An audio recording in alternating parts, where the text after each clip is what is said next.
पिंपरी चिंचवड मधील मोशी येथे कचरा डेपोमध्ये भीषण दुर्घटना घडली।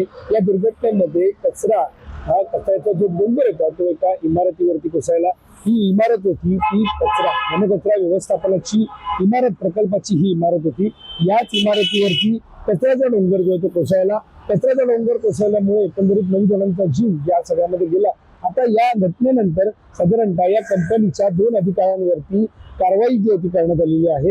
या घटनेनंतर आता हीच भीती, जी घटना मोशीमध्ये घडली त्याची घटना आणि ती भीती सध्या मुंबईतील नागरिकांना सतावताना पाहायला मिळतं। कारण मुंबईतील ज्या प्रकारे घनकचरा व्यवस्थापनाचं काम ज्या प्रकारे केलं जातं, मुंबईमध्ये ज्या प्रकारे कचऱ्याचं डम्पिंग ग्राउंड आपण पाहतो, त्या पार्श्वभूमीवरती ही घटना मुंबईमध्ये घडण्याची भीती जी आहे ती व्यक्त केली जाते। मुंबईतल्या कांजूरमार्ग डम्पिंग ग्राउंड येथे मोठ्या प्रमाणामध्ये कचऱ्याचे साम्राज्य पाहायला मिळतं। कचऱ्याचे डोंगर त्या ठिकाणी उभारण्यात आलेले आहेत। मात्र जी घटना मोशी इथे घडली तीच घटना किंवा त्या घटनेची पुनरावृत्ती ही मुंबईमध्ये होण्याची भीती ही वर्तवली जात आहे। या पार्श्वभूमीवरती जर पाहायला गेलं तर ज्या कंपनीची म्हणजे अँटोनी लारा या कंपनीची ही कंपनी जी होती पिंपरी चिंचवड मधील मोशी येथे कचरा डेपो म्हणजे ज्या घनकचरा व्यवस्थापनाचं काम जे करत होती ती पिंपरी चिंचवड येथे अँटोनी लारा या कंपनीच्या माध्यमातून केलं जात होतं। त्याच कंपनीची पालक कंपनी असलेली अँटोनी वेस्ट ही कंपनी मुंबईतील कचऱ्याचं एकंदरीत पाहायला गेलं तर डम्पिंग ग्राउंड जे कांजूरमार्ग इथे पाहायला मिळतं, त्या कंपनीच्या माध्यमातून या ठिकाणी कचऱ्याचं व्यवस्थापन असेल, घनकचऱ्याचं व्यवस्थापन असेल, डम्पिंग ग्राउंड असेल, हे या ठिकाणी केलं जातं। आणि त्या पार्श्वभूमीवरती आता जी घटना मोशी येथे घडली त्या घटनेची भीती ही मुंबईमध्ये होण्याची शक्यता ही वर्तवली जात आहे। या संदर्भातली अधिकची माहिती आपण जाणून घेणार आहोत। मी सध्या त्या ठिकाणी आहे, त्या ठिकाणचं तुम्ही कचऱ्याचा डोंगर जो होतो त्या ठिकाणी पाहू शकता। त्या ठिकाणी तुम्ही जर एकंदरीत पाहिलं तर सध्या या ठिकाणी ज्या प्रकारे ही घटना घडताना मोशी कचरा डेपोत झालेल्या भीषण इमारत दुर्घटनेत 9 निष्पाप कामगारांचा बळी गेल्यानंतर पिंपरी चिंचवड महापालिकेने कठोर भूमिका घेत कंत्राटदार अँटोनी लारा रिन्युएबलच्या 2 अधिकाऱ्यांविरुद्ध सदोष मनुष्यवधाचे गुन्हे दाखल करण्यात आले आहेत। महत्वाचे म्हणजे याच कंपनीची पालक कंपनी Antony waste handling cell limited मागील 20 वर्षांपासून मुंबईच्या कांजूरमार्ग डम्पिंग ग्राउंड मध्ये कचऱ्याची विल्हेवाट लावत असून या परिसरात मिथेन वायू उत्सर्जन आणि दुर्गंधीने स्थानिक अक्षरशः बेजार झाले आहेत। अँटोनी वेस्ट हँडलिंग आणि उपकंपनीचे कंत्राटदार मुंबई, ठाणे, पालघर आणि रायगड मध्ये डम्पिंग ग्राउंडचे कित्येक वर्ष काम करीत असल्याने त्याच्या कारभाराविरोधात कोणतीही पालिका कारवाई करत असल्याचं समजतं। दरम्यान स्थानिकांच्या या त्रासाची दखल घेत मुंबई उच्च न्यायालयाने प्रदूषण नियंत्रणासाठी उपाययोजना करण्याचे निर्देशही कंत्राटदाराला दिले होते।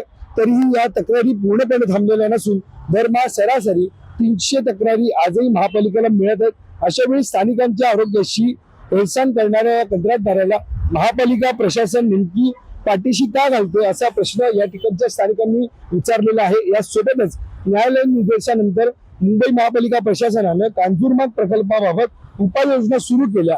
मुंबई महापालिका आयुक्त अश्विनी भिडे यांनी प्रकल्प परिसरातील व्यवस्थापन सुधारणे, दुर्गंधी नियंत्रण, नियमित निरीक्षण आणि नागरिकांच्या तक्रारींवर तातडीने उपाय करण्यासाठी प्रशासनाला सूचना ज्या दिल्या। मात्र हे आदेश थेट अँटोनी वेस्ट कंपनी विरोधात दंडात्मक आदेश नसून महापालिका प्रशासनाच्या माध्यमातून प्रकल्प व्यवस्थापन सुधारण्यासाठी देण्यात आल्याची दाल ही पुढे केली जाते।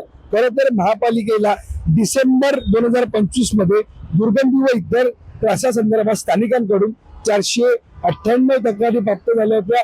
यानंतर जानेवारी 2026 मध्ये 555 तक्रारी, फेब्रुवारी मध्ये 811, मार्च मध्ये 616, एप्रिल मध्ये 435 आणि मे मध्ये 320 तक्रारी प्राप्त झाल्या होत्या। या तक्रारी कमी झाल्या असल्या तरी पूर्णपणे थांबलेल्या नाहीत। दरम्यान एकंदरीत एकीकडे पाहायला गेलं तर यामध्ये करार आणि देयकांचा वाद हा न्यायालयामध्ये असल्याचं पाहायला मिळतंय। मोशीतील कचरा प्रक्रिया केंद्रात झालेल्या दुर्घटनेनंतर कंपनीच्या कामकाजावर, कर्मचारी सुरक्षेवर आणि प्रशासनाच्या देखरेखीवर अनेक प्रश्न उपस्थित झाले आहेत। महाराष्ट्रातील मुंबई, ठाणे, नवी मुंबई, पनवेल आणि पिंपरी चिंचवड यांसारख्या शहरांमध्ये कंपनीचे प्रकल्प आहेत। याशिवाय चेन्नई आणि अमृतसर सह देशातील इतर शहरांमध्ये ही कंपनी कचरा व्यवस्थापनाचं काम करते। दरम्यान कंपनी विरोधात विविध न्यायालयांमध्ये काही प्रकरणं दाखल झाले, मात्र यातील बहुतांश प्रकरणे महापालिकांसोबतचे करार, देयके, मध्यस्थी आणि प्रकल्प अंमलबजावणीशी संबंधित आहेत. मुंबई महापालिकेसह मुंबई महानगरातील इतर महापालिका क्षेत्रातील कचरा व्यवस्थापनात मागील अनेक वर्षांपासून Antony waste handling cell limited या प्रमुख कंपनीसह AG infra projects private limited company, Antony Lara renewable energy, Antony Lara environment services private limited अशा 3 उपकंपन्यांची मक्तेदारी आहे.